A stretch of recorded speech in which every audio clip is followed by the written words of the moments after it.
সারা দেশে উৎসবমুখর পরিবেশে চলছে মনোনয়নপত্র সংগ্রহ ও জমাদান। এ নিয়ে আরও জানাতে লালমনিরহাট থেকে আমাদের সাথে সরাসরি যুক্ত হচ্ছেন তারেক রহমান। আমরা সরাসরি যুক্ত হচ্ছি তার সাথে। তারেক, কেমন দেখছেন মনোনয়নপত্র সংগ্রহ ও জমাদান? সার্বিক চিত্র জানাবেন আমাদের।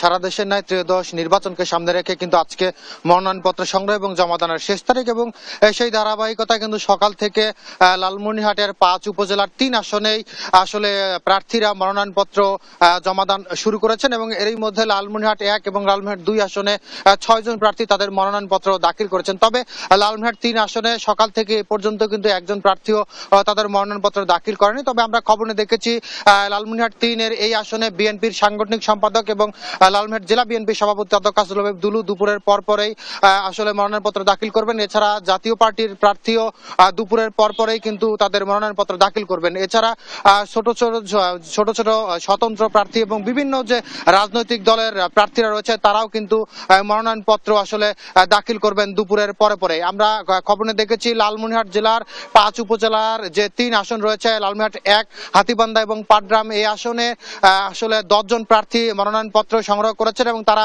জমা দিবেন, এবং এরই মধ্যে 3 জন প্রার্থী মনোনয়নপত্র জমা দিয়েছেন। এবং লালমনিরহাট 2 আসন আদিতমারি এবং কালীগঞ্জ উপজেলা, সে আসনে 9 জন প্রার্থী মনোনয়নপত্র সংগ্রহ করেছেন এবং 2 জন প্রার্থী এরই মধ্যে জমাদান করেছেন এবং আরো আসলে জমাদান করবেন, এবং সেই আসনে কিন্তু ব্যাপক উৎসাহ উদ্দীপনার মধ্য দিয়েই আসলে প্রার্থীরা মনোনয়নপত্র দাখিল করছেন। এবং লালমনিরহাট 3 আসনে 7 জন প্রার্থী মনোনয়নপত্র কিনেছেন এবং তারাও কিন্তু পর্যায়ক্রমে এই মনোনয়নপত্র দাখিল করবেন। আমরা রয়েছি লালমনিরহাটের জেলা নির্বাচন কার্যালয়ে।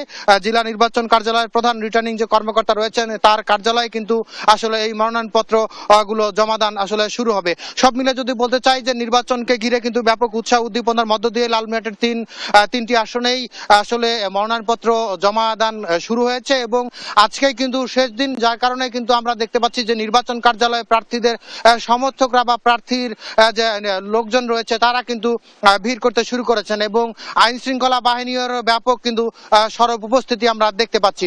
এই ছিল লালমনিরহাটে মনোনয়নপত্র দাখিলের শেষ দিনের সর্বশেষ পরিস্থিতি।